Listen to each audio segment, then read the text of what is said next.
নেতৃত্বে অক্ষম আমরা, আমাদের কোনো দোষের কারণে না। আমাদের মাথা ওইভাবে কাজ করে না যেভাবে তাদের মাথা কাজ করে। 10 বছরের বাচ্চা ভীষণ রূপক খেপে যায় যে বাবাকে মাকে বোঝাতে পারছে না, কারণ ওই তো দূরত্ব। এই দূরত্বটাকে কিভাবে সামাল দেওয়া যায়?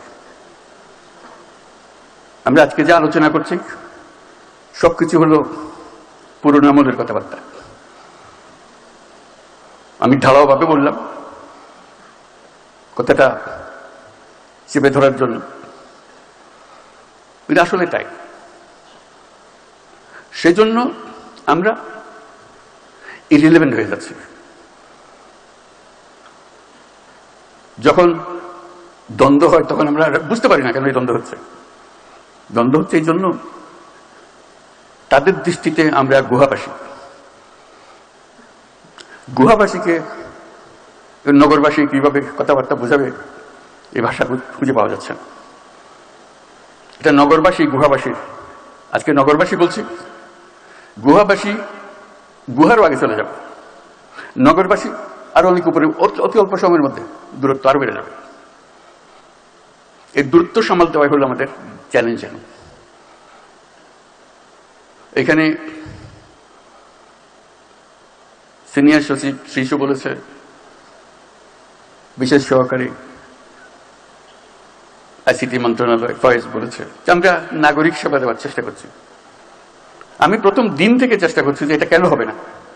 মাঝে মাঝে কথাবার্তা হয়, কাগজপত্র দেখি, সরকারের পক্ষ থেকেও বলা হচ্ছে আমরা সবকিছু ডিজিটালাইজ করে দেবো, নাগরিক যে কোনো জিনিস তার কম্পিউটার থেকে পেয়ে যাবে। এটা কথা, বাস্তবে দেখি না। তা আমি সকল সচিবের সঙ্গে আলাপ করেছি, কেন হচ্ছে না? এই যে হচ্ছে, এই যে আমরা করেছি, আমরা এখানে একটা করেছি, এবং বেশিরভাগ হলো মন্ত্রণালয়ের ভেতরে, তার ডিপার্টমেন্টের ভেতরে। আমি ডিপার্টমেন্টের ভেতরে না, এটা মানুষের কাছে যেতে হবে। ডিপার্টমেন্টের ভেতরে হলো তো আগের মতো রয়ে গেল, শুধু মাঝখানে একটা কম্পিউটার দেখে না। এটা মানুষের আয়ত্তে চলে যেতে হবে। সরকারকে সে দেখবেই না। সরকার মানুষের কাছে, সরকার কেন বসে থাকবে? সরকারের সার্ভিস যাবে, সরকার যাবে না। সরকারের প্রযুক্তি যাবে, সরকার যাবে না। ইয়াং ছেলে মেয়ে সোচ্চার হয়ে কাজ করবে গ্রামে গঞ্জে, তারা তো তৈরি, তাদেরকে ট্রেনিং দিতে হবে। ফয়েজ বলেছে, শিশু বলেছে, আমরা করেছি, আমরা মেনে নিচ্ছি, করেছি, কিন্তু আমরা দেখি নাই, আপনারাও দেখেন নাই হয়তো।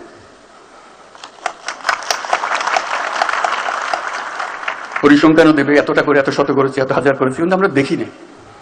কেউ ঘরে আসে বলে নেই, দেখেন আমি এনআইডিতে যাওয়ার কথা, এখানে টাকা দিয়েছি, আমার এনআইডিতে দিয়ে দিছে। আমি বিশ্বাস করি না যে সেটা পারবে। আমি অবাক হয়ে গেলাম। এই গল্প কেউ ঘরে এসে বলে নাই, বন্ধুকে বলে নাই। যদি হয়ে থাকে তাহলে সবার কাছে চলে যাওয়ার কথা। একই জিনিস তো, ওদের এখানে সরকারের ধারে কাছে যাওয়ার দরকার নেই। সরকারের কাজ হলো জিনিসটা তৈরি করে দেওয়া, তারপর নাগরিকের কাজ করবে। এখন সরকার যেহেতু চাইছে না সবাই আমার কাছে আসতে হবে, আমার কাছে না আসলে আমার জীবন অসার। সেখানে এটা শক্তি, তথ্য প্রযুক্তির শক্তি। আজকে যে প্রতিনিয়ত আমরা বলে যাচ্ছি দুর্নীতি দুর্নীতি দুর্নীতি, একমাত্র কারণ হলো নাগরিককে সরকারের কাছে আসতে হয়। আসতে না হলে দুর্নীতি হওয়ার সুযোগ নেই। হবে, তারা আরো অন্য টেকনিক বার করবে, বিপক্ষী অন্য টেকনিক বার করবে, কিন্তু এই টেকনিকে হবে না, নতুন টেকনিক লাগবে। সেটার জন্য প্রতিষেধক বার করতে হবে। কাজেই যত প্রযুক্তি আমরা বলি, যত আশ্বাস দিই, সেটা বাস্তবে আসতে হবে।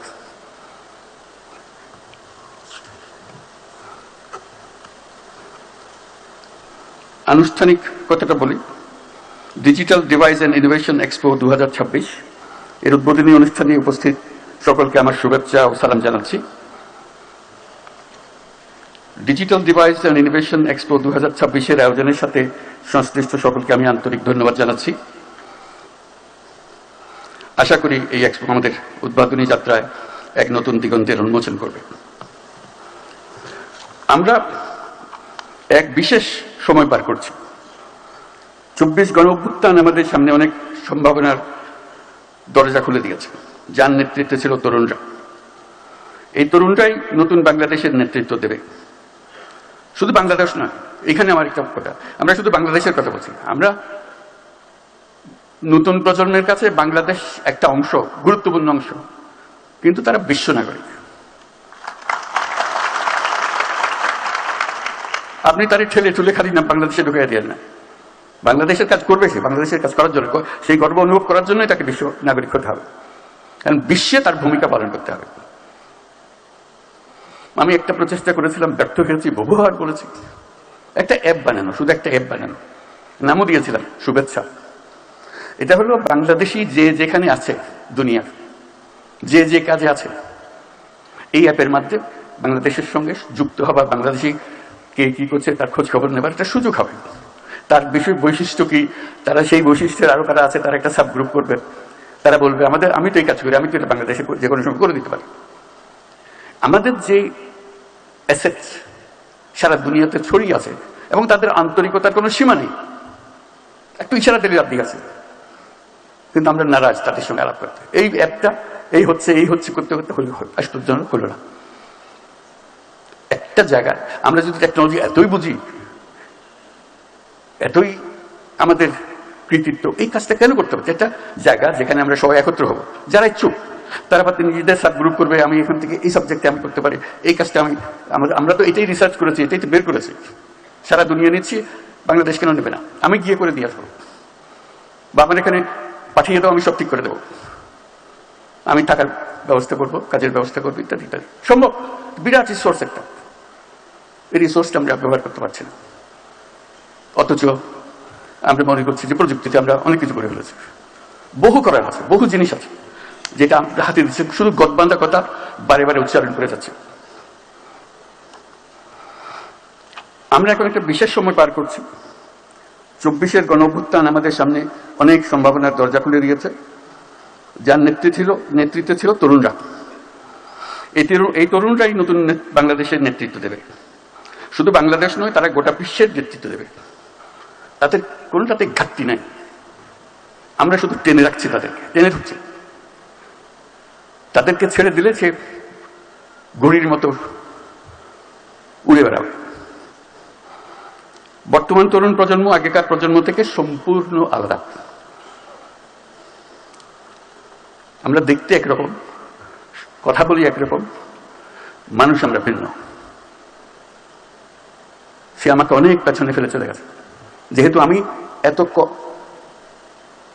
কম স্পিডে হাঁটি, সে আমার সঙ্গে পাল্লা দিতে পারে না, সে বিরক্ত হয়ে আমার ছেড়ে চলে যাচ্ছে। আজকের তরুণরা পৃথিবীর ইতিহাসে সবচেয়ে শক্তিশালী প্রজন্ম, এটা বিশ্বব্যাপী যে প্রজন্ম, এটা পৃথিবীর ইতিহাসে এত শক্তিশালী প্রজন্ম আর হয় নাই, এমন শক্তিশালী। তারা কি সর্বকালের শক্তিশালী না? সর্বকালের শক্তিশালী না, এর পরের প্রজন্ম এর থেকে আরো বেশি শক্তিশালী হবে। এই দুই প্রজন্মের মুখ দেখা দেখে হবে না, এরকম অবস্থা, এর কথা এরা বুঝবে না, এইভাবে এটা চলবে। এই শক্তিটাকে আমরা কাজে লাগাতে পারছি, তাকে রিকগনাইজ করতে পারছি না, তাকে রিকগনিশন দিচ্ছেন। রিকগনিশন দিলে সে এগিয়ে আসতে পারতো, কাজটা করতে পারতো। এই যে পরিবর্তন, এই যে শক্তিশালী হয়েছে, তার এসেন্সটা হলো প্রযুক্তি, যেটার বিষয়ে আমরা আলাপ করছি। ওর কারণে সে ভিন্ন, সে আমার ছেলে, আমার মেয়ে, কিন্তু ওই যে বললাম, তার কাছে আমি গুহাবাসী, যেহেতু তার কাছে ওই শক্তি, আলাদিনের চেরাক তার হাতে, এই আলাদিনের চেরাক দিয়ে সে যা ইচ্ছা তাই করতে পারে। আমি একটা বাক্য রিপিট করি, আবার এখানেও রিপিট করি, younger you are, more powerful you are. যতই তরুণ ততই শক্তিশালী। এটা একটা খুবই সাধারণ বাক্য, কিন্তু এটার প্রয়োগ সাংঘাতিক। মা বাবার চাইতে ছেলে মেয়ে শক্তিশালী, চিন্তায়, ভাবনায়, দৃষ্টিতে আমরা স্বীকৃতি দিই না। নাতি নাতনির চাইতে দাদা দাদি চাইতে নাতি নাতনি মনে হয় অন্য গ্রহের মানুষ, একই পরিবারে আছে, দাদা দাদিও আছে, বাবা মা আছে, ছেলে মেয়েও আছে, কিন্তু ভিন্ন গ্রহের। আমরা মানতে চাচ্ছি না। তাদেরকে টেনে আমাদের গ্রহের মধ্যে চেপে রাখতে চাই, এখানে থাকতে হবে, খবরদারিটা করিস না, খবরদার না, ওই খবরদারি করছে। তার শক্তি যাতে প্রকাশিত না হয়, এই চেষ্টা আমরা এত ডেডিকেটেড, যাতে তার শক্তি প্রকাশ না হয়, কে টের না পায় যেন তার শক্তি আছে, এরকম একটা সমাজ গড়ে তুলেছি আমরা। গত অভ্যুত্থানের একটা কথা স্মরণ করছি, সবাই পরিচিত। ইন্টারনেট যখন বন্ধ করে দেওয়া হলো, সমস্ত তরুণ সারা দেশে বিক্ষুব্ধ হয়ে গেছে। সে বিক্ষোভের পরিমাণ এত ছিল, তারা ফুটন্ত তেলের মতো টকবক করছিল। কি হয়েছে? ইন্টারনেট বন্ধ করে দিয়েছে। এখন বুঝতে পারেন ইন্টারনেটটা তার প্রাণের কত প্রিয় জিনিস, এটা সহ্য করতে পারতেছে না। এমন টকবক করলো এই উত্তেজনায়, শেষ পর্যন্ত এটা মহা শক্তিশালী একটা সরকারকে পালাতে হলো। এই ইন্টারনেট বন্ধ তার একটা বড় ভূমিকা রেখেছিল। এটা কত তার প্রিয়, তার মা বাবার কাছে হয়তো অত প্রিয় না, তার দাদাদের কাছে বুঝতেই পারে না কেন এটা করছে, কি হলো সাথে। এর সঙ্গে একটা সাম্প্রতিক অভিজ্ঞতার কথা বলি, গতকালের অভিজ্ঞতা, অনেকে হয়তো পত্রিকাতে বা টেলিভিশনে দেখেছেন। পার্বত্য চট্টগ্রামে কয়েকটা স্কুলের সঙ্গে ইন্টারনেট সংযোগ, এটা নিয়ে বহু দরবার করতে হয়েছে, এটা কেন যাবে না, কি হবে না, নানা অসুবিধার কথা। এটা পারা যাচ্ছে না, আমি পারতেই হবে ইন্টারনেট, আর কিছু না হোক, সকল স্কুলে না হোক, একটা স্কুলে দাও, 10টা স্কুলে দাও, 20টা স্কুলে দাও। এই লড়াই করতে করতে যাবার বেলায় সেটা গতকাল সম্ভব হলো। পার্বত্য চট্টগ্রামের 3টা জেলায় 12টা স্কুলে ইন্টারনেট সংযোগ দেওয়া হলো। আমরা এই যে দিলাম, সেটার পরিচিতি হিসেবে আমরা ওই 12টা স্কুলের সঙ্গে একটু বসবো, তাদের চেহারা আমরা দেখবো, আমাদের চেহারা তারা দেখবে। কালকে সকালে সেটা করছিলাম। অদ্ভুত অনুভূতি। ফুটফুটে বাচ্চাগুলো ওইদিকে টকবক করছে, ইন্টারনেটে ঢাকা শহরের সঙ্গে কথা বলছে, প্রধান উপদেষ্টার সঙ্গে, এবং তার কথা বলছে, সত্যি সত্যি কথা বলছে, আমাদের কথা শুনছে, হাত উঠাতে বললে হাত উঠাচ্ছে, তালি দিতে বললে তালি দিচ্ছে, আমরাও তালি দিচ্ছি তাদের সঙ্গে। নিশ্চয়ই তাদের জীবনের একটা স্মরণীয় ঘটনা এটা। 12টা স্কুল মাত্র, 3টি জেলা, খাগড়াছড়ি, বান্দরবান, আর এই 3টি জেলার মধ্যে আমরা দিলাম। একটা স্মরণীয় দিন তাদের জন্য। আমি যেটা বললাম, চাঁদের আলো একদিকে সবাই পাচ্ছে, চাঁদের অপরিকৃতে অন্ধকার। আমরা এইদিকে বাংলাদেশের এদিকে ইন্টারনেট পাচ্ছি, বাংলাদেশের ওইদিকে তারা ইন্টারনেট পায় না। কথাটা বললাম এই জন্য যে ইন্টারনেট বন্ধের কারণে এটা মহা প্রতিপত্তিশালী একটা সরকারকে বিদায় নিতে হলো। আমাদের দেশে 3টা জেলায় যে ইন্টারনেট এখনো পৌঁছায়নি, সেটার ব্যাপারে আমরা পাত্তাই দিচ্ছি না। তারাও যদি এরকম প্রতিবাদ করতো, তোমরা পাবে আমরা পাবো না কেন, কি জবাব দিতাম? আমি তাদের কাছে মাপ চাইলাম, সবার পক্ষ থেকে, যারা আমরা উপভোগ করছি ইন্টারনেট, আমরা পাচ্ছি, এবং 1 দিন 2 দিন বন্ধ হয়ে গেলে আমরা পাগল হয়ে যাচ্ছি। অথচ সেই আমি, তুমি ইন্টারনেট পেলে কি পেলে না এই ব্যাপারে আমি পাত্তাই দিচ্ছি না, আমি সরকার। এইগুলো আমাদের নীতি, একজনের জন্য একরকম, আরেকজনের জন্য আরেক রকম। শুধু ইন্টারনেট, এর সঙ্গে যে কত সার্ভিস জড়িত আছে, তাদের স্কুল কলেজে লেখাপড়া হচ্ছে না, শিক্ষক নাই, এত উপযুক্ত শিক্ষক নাই, কাজে লেখাপড়া হচ্ছে না। ইন্টারনেট থাকবে তো শিক্ষক এখানে থাকবে, ছাত্রও এখানে থাকবে।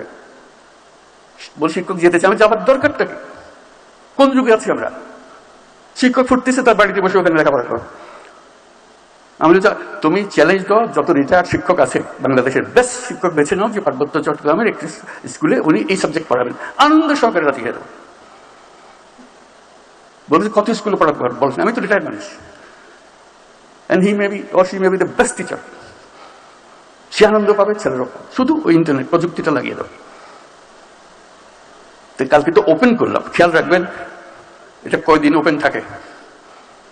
অনেক সময় সরকারকে বুঝ দেওয়ার জন্য একটা করে ফেললাম, মন্ত্রী মহোদয়, প্রধান উপদেষ্টা নির্দেশ দিয়েছেন কাজে একটা কিছু করতে হবে, করলাম। উনিও বলে গেলেন, আমরা বলে গেলাম। ২৫০০ স্কুল আছে পার্বত্য চট্টগ্রামে, আমরা ১২টার সঙ্গে কথা বললাম মাত্র। এই হলো আমাদের প্রযুক্তি।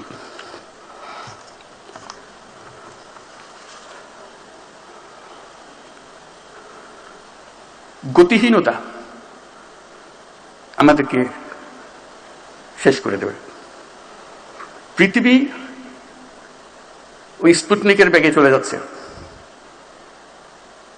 গ্রহের মতো চলে যাচ্ছে। আমরা যেখানে আছি এখানে আছি, আস্তে ধীরে হবে তো হবে তো, এটা করে দেন ওটা করে দেন, দুইটা টুকটাক জিনিস। আমরা টুকটাকে সীমাবদ্ধ রাখছি নিজেকে। আমরা পৃথিবীর অংশীদার হতে চাচ্ছি না বা হতে দিচ্ছি না, হোয়াট এভার। আমরা পৃথিবীর নাগরিক। এই প্রযুক্তি আমাদেরকে পৃথিবীর নাগরিক করেছে। আমি যেটা করি সেটা ইউরোপের কাজে লাগে, আমি যেটা ভাবি সেটাতে পুরো মহাদেশ পরিবর্তন হয়ে যায়। আমি শুধু আমার গ্রামে করলাম, সন্তুষ্ট হয়ে গেল। গ্রামে যেটা করেছি সেটা পৃথিবীর জিনিস। এই প্রযুক্তি আমাকে সেই প্রকাশ করার সুবিধা দিচ্ছে, যোগাযোগের সুবিধা দিচ্ছে, সেটা আমরা কিভাবে নিয়ে যাব, এটাই হলো বিষয়। তারপরে আমরা একটা জিনিস বরাবর রিপিট করে যাই,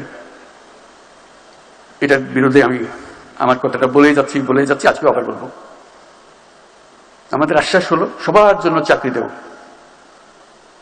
ধরে নিয়েছি মানুষকে চাকরি করতে হবে, ভাগ্যে আর কিছু নাই। আমি সবাই বোঝানোর চেষ্টা করছি এটাকে সম্পূর্ণ ভুল জিনিস। এই চাকরির বিষয়টা এসছে দাসপ্রথার থেকে। আগে দাস ছিল, সেটার একটা উন্নত ভার্সন হলো আমি দাস নই, আমাদের মাসিক বেতন দিবা বা বছরে কিছু দিবা, কিন্তু তার হুকুমে চলতে হবে। আমাদের ওইখান থেকেই আমাদের ভুল পথে যাওয়া শুরু হলো। মানুষের জন্ম হয়েছে একজন সৃজনশীল জীব হিসেবে। সৃজনশীলতাই হলো আমার মূল মন্ত্র, যেটা আজকের প্রযুক্তি আমার প্রকাশ করার সুযোগ দিচ্ছে। আমার আবার এই প্রযুক্তিকে এনে আবার দাসপ্রথাতে ঢুকিয়ে দিচ্ছে, যে তোমাকে চাকরি করতে হবে, কোম্পানিতে চাকরি করতে হবে। প্রযুক্তি যেখানে আমাকে মুক্তি দিচ্ছে, আমি আমার কনসেপ্ট দিয়ে তারা আবার উল্টে ফেরত পাঠাচ্ছি। আমার তো সুযোগ আসলো, বিরাট সুযোগ আসলো। যে কোনো মুহূর্তে আমি এখন আমার নিজস্ব কর্মকাণ্ড সৃষ্টি করতে পারি, আমি উদ্যোক্তা হতে পারি। সেটা তো আমরা নিয়ে যেতে পারছি না। কাজে আজকে যদি মন্ত্রণালয়ে কোনো সার্থকতা থাকে, সেই সার্থকতা হলো দেশের মানুষকে, ইয়াং জেনারেশনকে চ্যালেঞ্জ দেওয়া, কে কে উদ্যোক্তা হতে চাও, আমরা তোমাদের পেছনে আছি, সেটা কথা। তরুণদের মধ্যে কত শতাংশ উদ্যোক্তা হলো প্রতি বছর নতুন, সেটা দেখানোই হলো এই মন্ত্রণালয়ের সার্থকতা। এবং তার গোড়াটা হলো প্রযুক্তি। আমরা খালি সরকারের কাছ থেকে এটা দিতে হবে, ওটা দিতে হবে, বিশেষ করে টাকা দিতে হবে, জমি দিতে হবে, হবে তো অবশ্যই লাগবে। কিন্তু যেই সরকার এটা দিতে শুরু করে, ভুল লোকগুলোর সামনে এসে দাঁড়ায়, ওরা সেটা তারা নিয়ে যায়, আসল লোক আর পায় না। আমার সুনির্বন্ধ অনুরোধ, সরকার থেকে কিছু চাই না, আসল লোক পাবে না কোনোদিন। ভুয়া লোকের কাছে যাবে, ভুয়া লোক আরো চাইবে, আপনার নাম দিয়ে চাইবে, এবং সে আরো পাবে, যেহেতু তার শক্তি বেড়েছে। সরকারকে বারে বারে মিনতি করে বলবেন আমাকে কিছু দিয়েন না, শুধু আমার নীতিটা ঠিক করে দেন, এই কাজটা করে দেন, বাকিটা আমরা সামাল দেব। তাহলে আমাদের বাঁচবা, তাহলে আমাদের বাঁচবা হয়। যেই সরকারের কাছ থেকে কিছু চাইতে আসে, তাকে সন্দেহের চোখে দেখবেন, তাহলে জিনিসটা টের পাবেন। এই যে আমরা মন্ত্রণালয়ের কথা বলছি, আজকে অনেক কথা হলো। এই মন্ত্রণালয় একটা প্রতীক, পুরো সরকার হলো আরো বৃহত্তর সংগঠন। প্রযুক্তির গতি এত দ্রুত, প্রতিটি প্রতিষ্ঠান, প্রতিটি নীতি প্রণয়নকারী দ্রুত গতিতে ইরিলেভেন্ট হয়ে যাচ্ছে। কারণ সে বসছে যে সময় যে উদ্যোগ নিয়ে, সেটা কালকে পাল্টে যাচ্ছে, সে কিন্তু পাল্টাচ্ছে না। কাছে ওই পথে নিয়ে যেতে হলে ওই যারা চোখে দেখছে পরিবর্তনগুলো, তাদেরকে ঠেলে ঠেলে দিকে নিয়ে যেতে হবে। একই কাজে আমি নিজের মতো করে বলি, এটা কেউ হয়তো সিরিয়াসলি নেয় না। আমি বলছি সরকারি কর্মচারী 5 বছরের বেশি সরকারে থাকা ঠিক নেন, কেন হতে তার মন একটা কাঠামোর মধ্যে ফিক্স হয়ে গেছে, এ থেকে বেরোতে পারেন সে। আবার নতুন লোক যারা বাইরের থেকে দেখতেছে তাদেরকে নিয়ে আসতে হবে। এটা বিশেষভাবে প্রযোজ্য এই প্রযুক্তি মন্ত্রণালয়ের মধ্যে। প্রযুক্তি মন্ত্রণালয়ে যদি এমন লোক আসে যে প্রযুক্তি সম্বন্ধে বোঝাপড়া হয়েছিল 30 বছর আগে, 30 বছরের ছাড়া দুনিয়া পাল্টে যায়, তাকে ওই যেটা দিয়েছে সেটাই তার দোষ না, সেটা অনুভব করার সুযোগ পায় না। কাজে যে অনুভব করছে সে যেন আসতে পারে। প্রতিনিয়ত পরিবর্তন, প্রতিনিয়ত পরিবর্তন। নীতিতে আসো, নীতি ঠিক করো, নীতি বাস্তবায়ন করো, যেটা মানুষের কাছ থেকে আসবে সেটাকে দিয়ে দাও। কাজে সেই জিনিসটার দিকে প্রযুক্তি এত দ্রুত, ওই যে বললাম মেয়ের চেয়ে ছেলে মেয়ের চেয়ে বাবা মা অবসলিট হয়ে যাচ্ছে, রিলেভেন্ট হয়েছে, দাদা দাদি আরো রিলেভেন্ট হয়ে যাচ্ছে।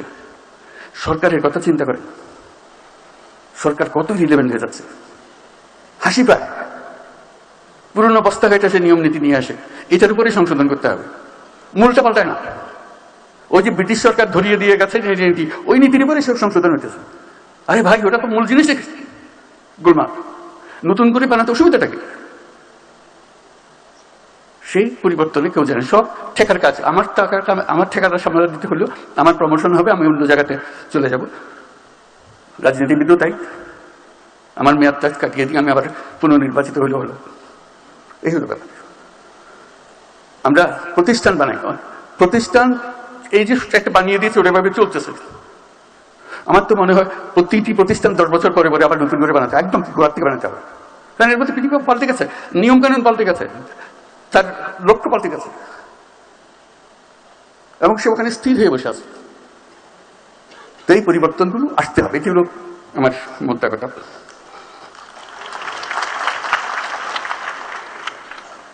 সরকারের ধর্ম হলো পুরনোকে আঁকড়ে রাখা, আর প্রযুক্তির কাজ হলো সেগুলো ফেলে দেওয়া। এই যে দ্বন্দ্ব, এই দ্বন্দ্বে কাকে জিততে দেবেন আপনি? উত্তর তো পরিষ্কার, প্রযুক্তিকে জিততে হবে, না হলে আমাদের জিত নেই, আমাদের শেষ, আমাদের ধ্বংস।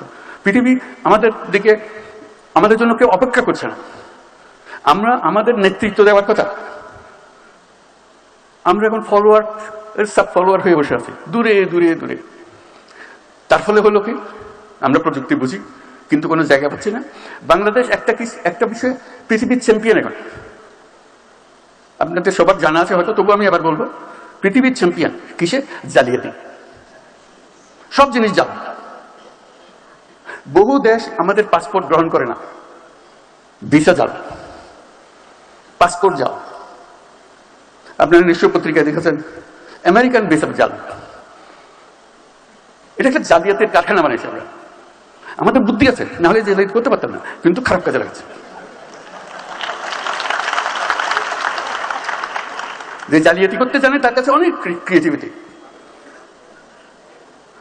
আমি মধ্যপ্রাচ্যের একটা রাষ্ট্রের মন্ত্রীর সঙ্গে আলাপ করছিলাম। তারা বহুদিন ধরে আমাদেরকে প্রবেশাধিকার দিচ্ছে না। বাংলাদেশি কোনো মানুষ, শ্রমিক বলে কথা, কোনো মানুষকে প্রবেশাধিকার দেবে না। এমনকি আমি যেটা তাদেরকে বোঝানোর চেষ্টা করার জন্য সর্বনিম্ন, আমাদের যে মেরিনার, যারা জাহাজ চালায় দুনিয়াতে, should be proud of them, they are leading the industry. যে তারা জাহাজ চালায় দুনিয়ার, তারা এক বন্দর থেকে আরেক বন্দর, সেই উপলক্ষে তাদেরকে ওই দেশের বন্দরে যখন জাহাজ আছে তখন কয়েকদিনের জন্য তারা ছুটি পায়, শহরে গিয়ে একটা ঘোরাফেরা করে আসা যাওয়া করতে পারে, জাহাজ ছেড়ে স্থলে আসতে পারে। ওই দেশে তারা আমাদের বাংলাদেশি নাগরিক হলে তাকে নামতে দেওয়া হয় না। আমি শুধু মিনতি জানালাম যে বেচারা জাহাজে জাহাজে ঘুরে, অন্তত তাদের জন্য একটা পারমিশন দাও। বলতে আমাদের নিয়ম তো সবার জন্য প্রযোজ্য, আমরা কি করি? তুমি আমার আবেদনটা গ্রহণ করো, শুধু তাদের জন্য দাও, আর যদি মনে করো সবার জন্য পরে উন্মুক্ত করবো। তো কয়েক মাস পরে শুনলাম যে তারা মেরিনারদের পারমিশন দিয়েছে। একটা দুটা দেশ না, লম্বা লিস্টিং যাদের দেশে আমাদের প্রবেশাধিকার নাই। ওই মন্ত্রী যার সঙ্গে আমি মেরিনার নিয়ে আলাপ করলাম, সে বলল যে দেখেন আপনি বন্ধু মানুষ, আপনাকে পুরো জিনিসটা আমি বোঝাবো। আমি বোঝাবো বলতে আমি নিজে গেছি, এই যখন তারা আসে দেখার জন্য যে বাংলাদেশিরা রিজেক্টেড হয়ে যাচ্ছে কেন, তো নানাজনের কাগজপত্র দেখালো, শিক্ষার সার্টিফিকেট ভুল, জালিয়াত। বুঝে একজন মহিলা, সে আসছে এখানে ডাক্তার হয়ে, তার ভিসা হলো ডাক্তারের ভিসা। আমি দেখে বুঝলাম ডাক্তার হবার তার কোনো ক্ষমতা নাই, তার চেহারায় বলে না ডাক্তারের কিছু আছে। তা আমি জিজ্ঞেস করলাম, আপনি কোন মেডিকেল থেকে পাশ করেছেন? তখন কাগজপত্র বেটার জন্য বের করে দিল মেডিকেল সার্টিফিকেট। তো স্টাফরা বলে, স্যার এটা জাল, এটা ভুয়া, বাকি সমস্ত সার্টিফিকেট তার জাল। সে বললো যে আমার অ্যাসেসমেন্টে সম্ভবত কাজ যেটা শেষ পর্যন্ত করবে, আমি ঢুকতে পারমিশন দিলে সে গৃহকর্মী হবে, কিন্তু নিয়ে এসছে ডাক্তারের সার্টিফিকেট। কি হবে আমাদের? এই প্রযুক্তির কথা বলছি যে এই প্রযুক্তি সে জালিয়াতির কাজে লাগাবে। যদি না আমরা আগের থেকে আমাদের নিজেদের সংশোধন করি, এই গোড়াগুলো কেটে দিই। হাজারে হাজারে মানুষ, নানা ভুয়া, সবকিছু ভুয়া, পারমিশন ভুয়া, ব্যাংক সার্টিফিকেট ভুয়া, এবং আমরা ইস্যু করছি সেগুলো, এবং জেনুইনলি ইস্যু করছি। যেখান থেকে যাওয়ার কথা সেখান থেকে ইস্যু করছি পয়সা। কাজেই আমাদেরকে প্রযুক্তিতে আসতে হলে ন্যায্য জিনিস নিয়ে আসতে হবে। জালিয়াতির কারখানা, এই দেশ জালিয়াতির কারখানা হবে না, হবে না, হবে না। এটাকে আমরা করতে চাই না। আমরা নিজ গুণে দেশে সারা দুনিয়াতে মাথা উঁচু করে চলতে চাই, এবং সেই সামর্থ্য আমাদের আছে। আজকে এই প্রযুক্তির বৈঠকে আমরা সেইভাবে মন ঠিক করি যে আমরা জালিয়াতি থেকে বেরিয়ে আসবো, আমরা তরুণদেরকে উদ্যোক্তা হবার সুযোগ করে দেব, এবং আমাদের নীতি বাস্তব এবং বর্তমানকে প্রতিফলিত করুক সে ব্যবস্থা করব, মানুষের সহায়ক সরকার করব। ওইভাবে আমাদেরকে চলতে হবে, তাহলে এই সমাবেশের সার্থকতা। সবাইকে ধন্যবাদ।